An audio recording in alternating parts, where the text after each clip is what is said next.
Cette semaine, dans Afrique, nous partons à Lagos, au Nigeria, où une ONG a entrepris de cartographier en détail le bidonville de Makoko pour faciliter la vie des habitants. Nous nous rendons également au Mali, où les soldats français de l'opération Barkhane ont ouvert un laboratoire spécialisé dans l'étude des mines artisanales fabriquées par les djihadistes afin de mieux préparer les militaires à les éviter. Mais d'abord, les titres de l'actu. Un attentat à la voiture piégée a fait 81 morts samedi à Mogadiscio, dont 2 ressortissants turcs. Parmi les victimes figurent des étudiants et des universitaires. L'attaque a ciblé un poste de contrôle et a été revendiquée par les islamistes somaliens Shebab. Soudain, une grosse bombe a explosé. Quand j'ai repris conscience, je me suis retrouvé allongé sur le sol. Puis j'ai vu des gens qui disaient « Il est blessé, il est blessé !» que quelqu'un l'emmène à l'hôpital. Ensuite, une ambulance m'a emmené à l'hôpital de Madina pour recevoir des soins médicaux. Affiliés à Al-Qaïda, les Shebab ont juré la perte du gouvernement somalien et mènent régulièrement des attaques. La Turquie est l'un des principaux donateurs et investisseurs en Somalie et ses intérêts ont déjà été visés par les Shebab qui l'accusent de chercher à conquérir le pays. Le candidat de l'opposition en Guinée-Bissau, l'ancien Premier ministre Umaro Sissoko Embalo, a remporté mercredi l'élection présidentielle. Une victoire contestée par son principal opposant, Domingos Simoes Pereira, arrivé en tête au premier tour et qui dénonce des fraudes. Le président sortant, José Mario Vaz, quant à lui éliminé au premier tour, a adressé ému ses vœux de fin d'année aux Guinéens. Peu importe où je me trouve, que ce soit à Bissau, dans mon village, à mon bureau ou dans ma rizière, chaque citoyen, chaque dirigeant et tous ceux qui croient en la Guinée-Bissau peuvent toujours compter sur moi, sur ma solidarité fraternelle. Je souhaite à tous les Guinéens une bonne et heureuse année. Vive la Guinée-Bissau. Que Dieu bénisse la Guinée-Bissau et son peuple. Un tribunal soudanais a condamné lundi à la peine capitale 27 membres des renseignements généraux. Ils ont été reconnus coupables d'avoir torturé à mort un manifestant détenu dans leurs locaux en décembre 2018. Le 19 décembre 2018, des centaines de Soudanais avaient commencé à manifester dans plusieurs villes du pays après la décision gouvernementale de tripler le prix du pain en pleine crise économique.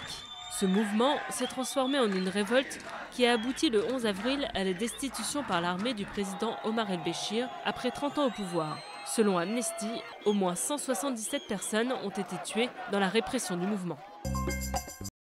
Le président malien Ibrahim Boubacar Keïta a prononcé mercredi son discours de fin d'année à Bamako. Sans les bonnes nouvelles que sont une économie qui tient debout malgré la conjoncture difficile, sans le succès reconnu par tous du dialogue national inclusif, 2019 aurait été une année noire, une véritable annus horribilis, à une échelle sans précédent. Des localités entières de chez nous qui furent jadis havre de paix et de tolérance ont vu la haine tuer et brûler. Le Mali est confronté depuis 2012 à des attaques djihadistes, comme ses voisins, le Niger et le Burkina Faso. Les pays de la force G5 Sahel, dont fait partie le Mali, doivent participer le 13 janvier à un sommet à Pau consacré à la dégradation de la situation sécuritaire dans la région. 4500 soldats français de l'opération Barkhane de lutte contre le djihadisme sont déployés au Sahel.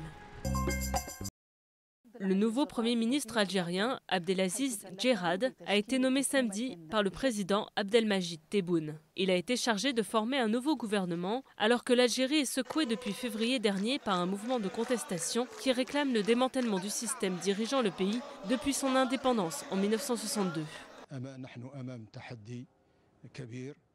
Nous rencontrons un défi important qui est de regagner la confiance de la société. Nous rencontrons aussi des défis économiques et sociaux et nous devons travailler avec toutes les compétences nationales et les cadres du pays, les citoyennes et les citoyens, afin de sortir de cette étape difficile.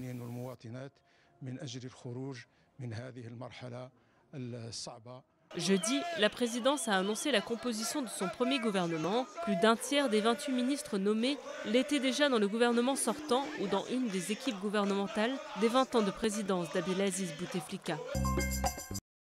L'ex-chef des jeunes patriotes ivoiriens, Charles Blé Goudé, a été condamné lundi par contumace à 20 ans de prison par la justice ivoirienne lors d'une audience surprise en l'absence de ses avocats. Il a été reconnu coupable par le tribunal criminel d'Abidjan de complicité de meurtre, de coups et blessures volontaires, de violences et voies de fait dans le cadre de la crise post-électorale de 2010-2011. Son parti a dénoncé la sentence. On ne peut pas juger Charles Blé Goudé une seconde fois après qu'il a été jugé à la CPI, blanchi, acquitté. Donc nous pensons que la Côte d'Ivoire, le pouvoir Ouattara, veut écarter au maximum Charles Blé Goudé. L'empêcher de revenir en Côte d'Ivoire pour faire la politique. Le Premier ministre tunisien Habib Djemli, désigné par le parti d'inspiration islamiste Ennahda, a annoncé jeudi la composition de son gouvernement. Il est constitué de personnalités indépendantes après l'échec des négociations avec les partis politiques. 28 ministres, dont 4 femmes, figurent dans ce cabinet. Je suis confiant que ce gouvernement sera approuvé par le Parlement, car c'est dans l'intérêt de la Tunisie de construire un gouvernement capable de faire face à la situation actuelle sans tarder. Le Parlement turc a autorisé jeudi le président Recep Tayyip Erdogan à déployer l'armée en Libye pour soutenir le gouvernement de Tripoli. 325 députés ont voté pour et 184 contre la motion qui donne à l'armée turque un mandat valable 1 an pour intervenir. Le gouvernement turc affirme agir en réponse à un appel à l'aide du gouvernement d'union nationale de Fayez al-Sarraj, confronté à l'offensive du maréchal Haftar, l'homme fort de l'Est libyen qui cherche à s'emparer de Tripoli. La Libye est déchirée par les conflits depuis la chute du régime de Mouammar Kadhafi en 2011. Le pays est devenu le théâtre d'une lutte d'influence entre deux camps. D'un côté la Turquie et le Qatar qui appuient le GNA, reconnu par l'ONU. De l'autre, l'Arabie Saoudite, les Émirats Arabes Unis et l'Égypte qui soutiennent le maréchal Haftar.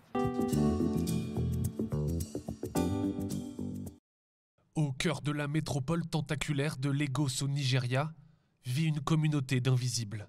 Des cabanes sur pilotis à perte de vue et quelques 300 000 habitants qui n'apparaissent sur aucune carte.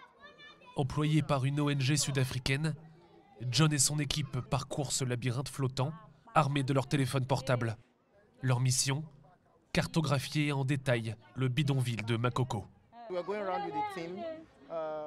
Nous nous promenons avec une équipe composée de filles de Makoko pour collecter les points d'intérêt dans le quartier et les mettre sur une carte. Nous pouvons donc voir différents points d'intérêt sur cette carte. Ainsi, nous pouvons avoir une vision plus claire des rues et avoir une navigation plus facile. Et nous mettons tout cela à disposition gratuitement. Ici, les écoles, les cliniques et les commerces apparaissent et disparaissent au gré du développement chaotique du bidonville. Pour faciliter la vie des habitants, chaque lieu important est référencé manuellement par les bénévoles. Grâce à une application de cartographie, John géolocalise ce barbier, installé dans une cabane flottante. Nous avons rajouté votre salon de coiffure sur notre carte. Maintenant, quand les gens regarderont la carte, ils verront votre salon.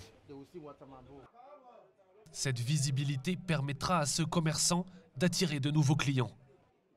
Maintenant que je suis sur votre carte, je suis content et j'espère que mon commerce va durer encore très longtemps. Sans titre de propriété ni existence légale, les habitants de Makoko vivent perpétuellement sous la menace d'une expulsion. Alors pour ce chef traditionnel, apparaître sur une carte, c'est s'approprier un peu les lieux.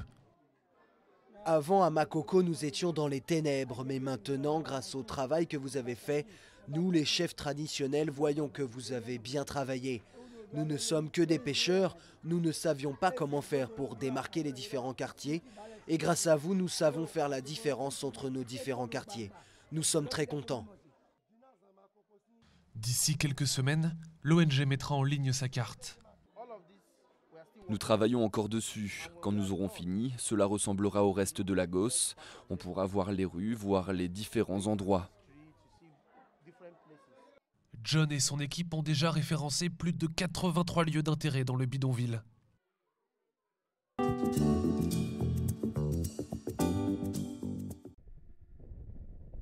Très scrupuleusement, ces soldats passent la zone au peigne fin, ici, dans le nord du Burkina Faso. Ils scrutent toute trace d'IED ces engins explosifs improvisés. De la terre retournée, un fil électrique qui dépasse, une moto laissée à l'abandon, autant d'indices qui pourraient mener vers un piège mortel. Il y a des indices maintenant, on n'est pas infaillible et il y a toujours une prise de risque de toute façon. Les mines artisanales sont un véritable poison pour les soldats qui combattent les djihadistes au Sahel. Début décembre, de l'autre côté de la frontière, l'explosion d'un IED a fait 2 morts et 7 blessés dans les rangs de l'armée malienne. Depuis que l'armée française est présente au Mali, 13 des 41 décès de soldats français sont attribués à ces explosifs bricolés. Donc il y a la création d'un climat d'insécurité permanent, ça gêne énormément du fait de la liberté d'action ou de manœuvre de la force, puisque chaque déplacement, chaque mission, cette menace devrait être intégrée dans nos craintes et dans nos modes opératoires à appliquer. À Gao, sur la principale base de l'opération Barkhane au Sahel, l'armée française a mis en place un laboratoire spécialisé. C'est le premier du genre à être ouvert directement sur un théâtre d'opération extérieur. Et les engins récupérés arrivent d'abord ici, dans ce bunker. C'est uniquement pour assurer la sécurité de mes camarades, puisque si jamais ça venait à exploser, autant qu'il n'y ait que 1 à 2 blessés, plutôt que plusieurs. Ces spécialistes étudient les composants et effectuent des prélèvements chimiques. L'objectif, en apprendre le plus possible sur les matériaux utilisés pour préparer les soldats sur le terrain. Les groupes armés terroristes, ou GAT comme les dénomme l'armée française, peuvent utiliser tout et n'importe quoi. Dans certains cas, l'engrais agricole permet même de remplacer la dynamite. C'est un plateau de pression fabriqué avec les choses trouvées sur le terrain qui vont monter avec un pneu de moto, avec du fil de fer et avec des morceaux de boîte de conserve. Ils vont assembler tout ça pour confectionner un interrupteur. Lorsque c'est possible, les empreintes digitales sont relevées afin de pouvoir identifier et arrêter les poseurs de mines. Une tâche complexe et fastidieuse menée dans l'espoir d'enrayer une menace difficilement maîtrisable.